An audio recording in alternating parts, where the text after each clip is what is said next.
Hi అండి. అందరికీ నమస్తే. అందరూ ఎలా ఉన్నారు ఈరోజు స్పెషల్ ఏంటంటే పాట్ దమ్ బిర్యానీ అండి. విత్ రొయ్యలు గోంగూర కర్రీ, రొయ్యల మసాలా కర్రీ. ఆల్రెడీ నేను వీడియో అప్లోడ్ చేశాను. రొయ్యల గోంగూర కర్రీ, రొయ్యల మసాలా కర్రీ ఎలా చేయాలనేది ప్రాసెస్ అంతా మన విజయపుష్ప వ్లాగ్స్‌లో ఒకసారి చెక్ చేసేయండి మన ఛానల్‌లో. ప్రాసెస్ ఎలా ఉందో ఫైనల్ చూపిస్తా అండి. పాట్ దమ్ బిర్యానీ ఎలా చేశానో ఒకసారి చూడండి. చాలా టేస్టీగా వచ్చిందండి. ఫస్ట్ టైం ట్రై చేశాను నేను కూడా. కర్రీ అయితే చాలా బాగా వచ్చింది. బిర్యానీ కూడా సూపర్ వచ్చింది. ఫస్ట్ అయితే నేను రైస్‌కి మొత్తం వాటర్ అయితే మరగబెట్టుకుంటున్నాను అండి. వాటర్ యాడ్ చేసుకున్నాను. వాటర్‌లో మొత్తం స్పైసెస్ అన్నీ యాడ్ చేసుకుంటున్నాను అండి. బిర్యానీ ఆకు 3, 2 తర్వాత మొగ్గలు, లవంగాలు అన్నీ అండి. జాజి పువ్వులు, జాజి మొగ్గలు, యాలకులు, చెక్కలు నీట్‌గా అయితే నేను ప్రాసెస్ చూపించానండి. స్పైసెస్ అన్నీ యాడ్ చేసుకుంటున్నాను వాటర్‌లో. కొంచెం 4 మిరియాలు కూడా యాడ్ చేసుకున్నా అండి ఫ్లేవర్ కోసం. మన హెల్త్‌కి కూడా చాలా మంచిది కదా! మొత్తం అన్నీ యాడ్ చేసుకొని వాటర్ బాగా మరగబెట్టుకోవాలండి. ఫస్ట్ అయితే మీరు రైస్ పెట్టేసుకోవాలి. ఎందుకంటే చికెన్ త్వరగానే బాయిల్ అయిపోద్ది. అందువల్ల ఫస్ట్ వాటర్ బాయిల్ చేసుకున్నాను. వాటర్ బాగా బాయిల్ ఆల్రెడీ ముందుగానే నేను కడిగి పెట్టుకున్న బాస్మతి రైస్, కొంచెం అల్లం వెల్లుల్లి పేస్ట్ కూడా వేసానండి. చిన్న సాల్ట్, ఆయిల్ కూడా యాడ్ చేసుకుంటున్నాను నేను బిర్యానీలోకి. ముందుగానే రైస్ ఒక గ్లాస్ కొలత అవసరం లేదండి. ఎందుకంటే మనం కుక్కర్‌లో చేయట్లేదు కదా! నార్మల్‌గా ఆయిల్ కూడా యాడ్ చేసుకుని రైస్ అంటుకోకుండా. ఎందుకంటే నేను బియ్యం కడిగి పెట్టుకున్నాను ఆల్రెడీ. కడిగి పెట్టుకున్న తర్వాత నేను ముందుగానే పాట్ సిద్ధం చేసుకుంటున్నాను. పాట్ బాగా వేడెక్కగానే ఆయిల్ ఎక్కువే పడుతుందండి. లేదంటే అడుగంటుతుందని. నార్మల్‌గా దమ్ బిర్యానీ వేరు, పాట్ బిర్యానీ వేరండి. పాట్‌లో దమ్ బిర్యానీ అంటే కొంచెం ఆయిల్ ఎక్కువే వేసుకోవాలి అడుగు పట్టకుండా. అదే నార్మల్‌గా బిర్యానీ చేస్తే మనం బిర్యానీలోనే రైస్ వేసేస్తాం కదా! మూత పెట్టేసుకుంటాము. ఆయిల్ బాగా వేడెక్కగానే ఆల్రెడీ మ్యాగ్నేట్ చేసి పెట్టుకున్నా అండి చికెన్ నేనంతాన. పసుపు, స్పైసెస్, మసాలా, పచ్చి కారం అంతా మీకు నిమ్మకాయ, పెరుగు, దమ్‌కి ఏదైతే పెట్టుకోవాలో మొత్తం అన్నీ కొంచెం కస్తూరి మేతి, పుదీనా మొత్తం అన్నీ ఆయిల్ బాగా కాగిందండి. కొత్తిమీర మొత్తం అన్నీ ముందుగా కడిగి పెట్టుకున్నవన్నీ యాడ్ చేసి శుభ్రంగా కడిగేసుకొని చికెన్‌లో ఈ స్పైసెస్ అన్నీ యాడ్ చేసుకున్నాను. స్పైసెస్ తక్కువ యాడ్ చేసుకొని మసాలా మసాలా పౌడర్స్ యాడ్ చేసుకున్నాను. ఎందుకంటే స్పైసెస్ వాటర్‌లో పెడుతున్నాం కదా! బియ్యానికి కావాల్సిన ఉప్పు కూడా అందులో సరిపోద్దని చికెన్‌కి మాత్రమే నేను సాల్ట్ యాడ్ చేసుకున్నా అండి. మొత్తం అంతా యాడ్ చేసుకుని పచ్చిమిర్చి కూడా మొత్తం అన్నీ అందులో వేసుకొని పెట్టేసానండి. అల్లం వెల్లుల్లి పేస్ట్ అన్నీ. కాసేపు ఉడకనివ్వాలండి. చికెన్ టైం పడుతుంది. నేను ప్రాసెస్ అంతా చాలా క్లియర్‌గా చూపిస్తున్నా అండి ఏం చేశాను అనేది. చికెన్‌లో అయితే నేను చికెన్ మ్యాగ్నేట్ చేశానండి 1 అవర్ ముందే. చికెన్ శుభ్రంగా కడిగేసి పసుపు, ఉప్పు, కారం, మసాలా, జీలకర్ర, ధనియాల పొడి, కస్తూరి మేతి, పుదీనా, ఫ్రెష్ పుదీనా, పచ్చిమిర్చి, తర్వాత ఆనియన్స్ మొత్తం అన్నీ. ఆనియన్ నేను ఒక్కటే వేసుకున్నాను, ఎక్కువ వేయలేదు. టమాటా కూడా స్కిప్ చేశాను. దమ్ బిర్యానీ కదండీ! అంత టేస్ట్ ఉండదు టమాటా అది. కొంచెం ఆయిల్ వేసుకున్నాను. పెరుగు, నిమ్మకాయ కూడా వేసుకున్నాను అండి. అది పూర్తిగా మ్యాగ్నేట్ చేసుకొని 1 అవర్ పెట్టుకున్నాను. ఫ్రిడ్జ్‌లో పెట్టలేదండి, బయటే పెట్టుకున్నాను. తర్వాత ఆయిల్ పోసి అందులో మొత్తం అంతా మ్యాగ్నేట్ చేసిందంతా నేను మొత్తం ఉడికించానండి రైస్ కూడా. ఎందుకంటే పాట్‌లో కదా! ఏదైనా అడుగు పడుతుందేమో, వాటర్ అది తక్కువ వస్తది, ఎక్కువ ఆయిల్ పడుతది. మన హెల్త్‌కి అయితే అంత మంచిది కాదు కదా! అందుకని చికెన్ ఫుల్‌గా ఉడికించేసుకున్నాను. అండ్ రైస్ కూడా పక్కన ఆల్రెడీ అవుతుంది. అది కూడా పూర్తిగా ఉడికించేసానండి. మీరెలా చేసుకుంటారో కూడా కమెంట్ చేయండి నాకైతే. అందరూ ఒకలా చేసుకోరు. నేను కానీ ట్రై చేస్తున్నాను. మా హస్బెండ్‌కైతే పాట్‌లో చేసినవే ఇష్టం అండి. అసలు సిల్వర్ వాటిలో అవి ఇష్టం ఉండదు. అందుకని చెప్పి మ్యాక్సిమం నేను అన్నీ పాట్‌లోనే చేయడానికి చూస్తాను. అది కుండలో వీలవ్వలేనివి ఏవైనా ఉంటేనే అవి నేను సపరేట్‌గా చేసి పెడతా అండి. సిల్వర్ ప్యాన్‌లో వాడతాను ఆర్ ఎల్స్ స్టీల్ వాడతాను. నాకు వీలు కాదు, నా దగ్గర లేదు అంటే సిల్వర్ యూజ్ చేస్తా అండి. మ్యాక్సిమం చికెన్ ఉడికిపోతుంది. రైస్ కూడా పక్కన బాయిల్ అవుతుందండి. రైస్‌లో అయితే కొత్తిమీర అన్నీ యాడ్ చేసి పక్కన పెట్టుకొని రైస్ ఏసుకొని ఉడకనిస్తున్నా అండి. ఆల్రెడీ 2 ఒకసారి డిస్ప్లే చేయడం అవ్వలేదు నాకు. కాకపోతే అందుకే ఫస్ట్ నేను ఏమేమైతే యాడ్ చేశానో కుకింగ్ చూపించాను కదండీ మీకు. మీరు కూడా ఎలా చేస్తారో ఒకసారి ట్రై చేసి చెప్పండి. కామెంట్ చేయండి. మా ఛానల్ కొత్తగా నేను ఛానల్ స్టార్ట్ చేశాను. కనుక మీ అందరూ సపోర్ట్ చేయండి నన్ను. Please like and subscribe my channel, share my channel. అందరూ సబ్స్క్రైబ్ చేసి, షేర్ చేసి, లైక్ చేయండి. అంతే, ఏవైనా మిస్టేక్స్ ఉంటే నాకు కమెంట్ చేయండి. నేను అది రెక్టిఫై చేసుకుంటాను. నెక్స్ట్ టైం రిపీట్ కానివ్వను. కానీ నేను ఫుల్ లెంత్ వీడియో ఏది స్కిప్ చేయకుండా మీకు క్లియర్‌గా చూపిస్తున్నా అండి. మొత్తం అంతా అదే చికెన్ అంతా మ్యాగ్నేట్ అయింది కదా! చికెన్ కూడా ఉడికిపోయింది. ఎందుకంటే ఆయిల్ పైకి తేలిపోయింది గ్రేవీ అంతా. నేను హాఫ్ కేజీ చికెన్ తీసుకున్నాను. హాఫ్ కేజీ రైసే వేసాను లోటాతో అనుకున్నా అండి. కానీ కొంచెం రైస్ ఎక్కువే అయింది. మా పిల్లలు అస్సలు స్పైసీ తినరండి. కారంగా మా అమ్మాయి అడిగింది యాక్చువల్‌గా, అమ్మ నాకు రెస్టారెంట్‌లో ఎగ్ అది పెడతారు కదా! అలా బిర్యానీ చేయమని. అందుకోసమే చేశానండి నేను.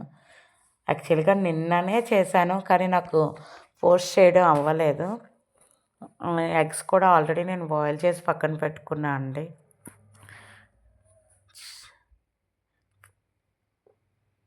కర్రీ అవుతుంది చూడండి ఎంత బాగా అవుతుందో. కర్రీలో అన్నీ క్లియర్‌గా ఎక్స్‌ప్లెయిన్ చేశా అండి. కర్రీ పాట్‌కి ఆ స్మెల్‌కి చాలా టేస్ట్ అయితే చాలా బావుందండి. నేను తిన్న తర్వాత మీకు వీడియో చేస్తున్నాను కదండీ! అందుకే నేను ఇంత క్లారిటీగా చెప్తున్నాను. చాలా టేస్ట్ వచ్చింది. మీరు కూడా కుండలో ట్రై చేయండి. నేను నార్మల్ కుండలే లోకల్ మేడే తీసుకుంటానండి కుండలు కూడా. ఎందుకంటే ఎక్కువ కాస్ట్ కూడా కాదు. మనం 350, 400 ఏవో ఇన్‌స్టాలో అవి పెడుతున్నారని అవి తీసుకుంటే అవి వస్తేనే ఒక 2, 3 డేస్‌కే పోతున్నాయండి ఆల్రెడీ. అందుకని చెప్పి నేను సపరేట్‌గా లోకల్ వాళ్ళనే చేతే తెప్పించాను ఈ కుండలు. కానీ వాళ్ళేంటంటే మూతలు లేవండి. అవి కూడా తెప్పిస్తున్నాను నెక్స్ట్. ఇంక బాయిల్ చేసిన ఎగ్ మొత్తం కర్రీ అంతా అయిపోయింది. బాయిల్ చేసిన ఎగ్స్ కూడా కిందనే ఏస్తున్నారు. ఎందుకంటే బాగా మసాలా ఎగ్స్‌కి కూడా పడతదని వేసేస్తున్నాను.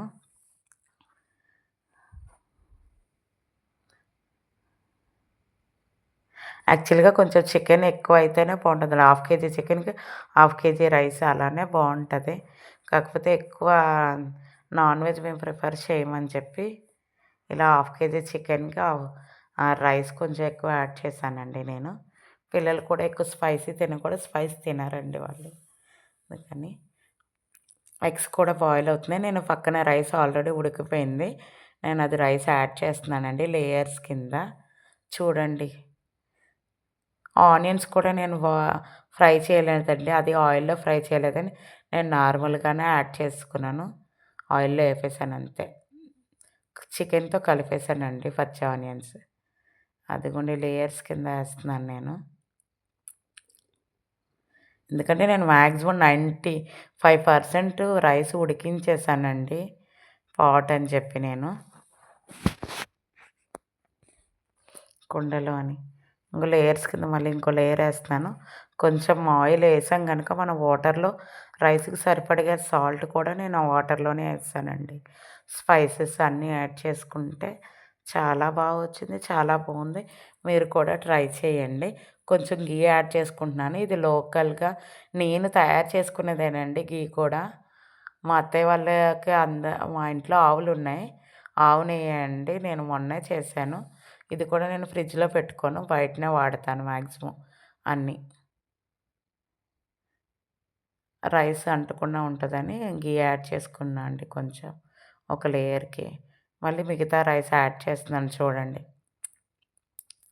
మొత్తం రైస్ అంతా యాడ్ చేసుకొని నాకు అరిటాకులు ఆ రోజు లేవండి. ముందు రోజు తెచ్చినవి ఉంటే అరిటాకులు కూడా వేసుకొని పైన మందంగా మూత పెట్టేసి పైన మూత లేదని చెప్పి నేను అన్నం ఓర్చే ఉంటది కదండీ! ఆ జిబ్బే పెడుతున్నానండి. మిగతా రైస్ అంతా యాడ్ చేసుకుంటున్నాను.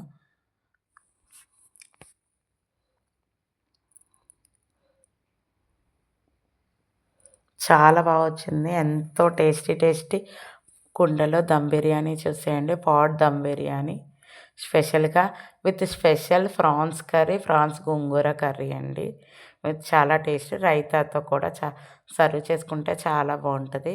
మీరు కూడా ట్రై చేసి ఎలా ఉందో చెప్పండి. నాకైతే చాలా వచ్చింది. అందుకే ఈ రెసిపీ మీతో షేర్ చేసుకుంటున్నాను నేను. కొంచెం ఏమైనా రైస్ గట్టిగా ఉంది అంటే ఏం ప్రాబ్లమ్ లేదండి. మనం ఆల్రెడీ వాటర్ ఉంటది కదా! వాటర్ మీదనే వేసుకొని మూత పెట్టేసుకుంటే ఒక 5 మినిట్స్ ఉంటే పాట్‌లో వేడి వేడిగా కన్నా ఒక 15 మినిట్స్ ఆగి పైన గార్నిష్ కోసం కొత్తిమీర ఫ్లేవర్ కోసం కూడా యాడ్ చేస్తున్నాను. మీకు ఇష్టమైతే యాడ్ చేసుకోండి. లేదంటే స్కిప్ చేసేయండి. ప్రాబ్లమ్ లేదు. ఒక 15 మినిట్స్, ఒక హాఫ్ అన్ అవర్ తర్వాత తీయండి. చాలా బావుంటది. నేను అరిటాకు మీద యాడ్ చేస్తున్నానండి. నాకైతే ఫ్రెష్ లేవు. ముందు రోజు తెచ్చుకున్నవే ఉన్నాయి. అవే యాడ్ చేసేస్తున్నాను. అరిటాకు కూడా చాలా మంచిది. సైంటిఫిక్‌గా కూడా అరిటాకులోనే భోంచేయమంటున్నారు. మాక్సిమం మేము వీలైనంత వరకు అరిటాకులో తినడానికే ట్రై చేస్తామండి. మీద మూత పెట్టుకొని నేను చెప్పాను కదా ముందుగానే మూతలు తేలేదని లోకల్ మేడ్ ఆవిడ అందుకని అది మూత పెట్టి ఒక 10 మినిట్స్ ఉడికించా అండి అంతే. ఎంత టేస్టీగా వచ్చిందంటే చాలా వచ్చిందండి. చూపిస్తున్నాను చూడండి. అరిటాకులు తీసేస్తున్నాను. మొత్తం ఎంత వచ్చిందో. అంతే ఎంతో టేస్టీ రైస్ రెడీ. ఈ రైస్ నేను యాక్చువల్‌గా మొన్న రిలయన్స్ మార్ట్‌కి వెళ్ళినప్పుడు తీసుకున్నా అండి. రైస్ అయితే పెద్దగానే వచ్చింది కానీ అంత నేను ప్యాకెట్ రైస్ తీసుకోలేదండి. విడి రైస్ తీసుకున్నాను ఇది. చూడండి ఎలా వచ్చిందో చూడండి. ఎంత వచ్చిందో చూస్తుంటే నోరుండిపోయింది. నేను ఎప్పుడు తినాలా అనుకునేదాన్ని. కానీ నేనే ఫస్ట్ టేస్ట్ చేశానండి. చాలా వచ్చింది. అది కూడా మీకు చూపించాను. అదిగో ఎగ్స్ అయితే మాత్రం కింద వేసేయడం వల్ల ఆ రైస్ వేడికి కొంచెం విరిగాయండి. రైస్‌కి వేడికి అయితే పైన పెట్టుకుంటే విరగవు. కాకపోతే మాకు దమ్ పట్టిందని చెప్పి నేనైతే కింద వేసుకున్నాను. మా హస్బెండ్, మా పిల్లలకైతే చాలా నచ్చింది. మీరు కూడా ఈ రెసిపీ ట్రై చేసి నాకు ఒకసారి కామెంట్ చేయండి మీరెలా చేస్తారో కూడా. ఎంతో tasty pot dum biryani ready. Please watch my channel, like and subscribe my channel. Thank you everyone. Bye. ఎంతో టేస్టీగా ఉండే పాట్ దమ్ బిర్యానీ రెడీ. అదిగోండి పీసెస్ కూడా ఎంత వస్తున్నాయో. అది కూడా మీకు రెసిపీ షేర్ చేస్తున్నాను నేను. ఎంత వచ్చిందో బిర్యానీ. అదిగోండి. ఒక సైడ్‌కే తీసుకోవాలండి. ఎప్పుడు మొత్తం కలిపేయకూడదు. మొత్తం కలిపితే అస్సలు బాగోదు. మీరు ఎంత కావాల్సో అంత తీసుకొని మూత పెట్టుకుంటే పాట్‌లో త్వరగా కూడా చల్లారదు. మీరు అదే పొయ్యి మీద మేము యాక్చువల్‌గా ఏం కాదని చెప్పి పక్కకు తీసుకున్నాం. పొయ్యి మీద కాదండి మీరు. అదిగోండి చూడండి నేను తీసింది కూడా షేర్ చేస్తున్నాను ఎలా వచ్చిందో.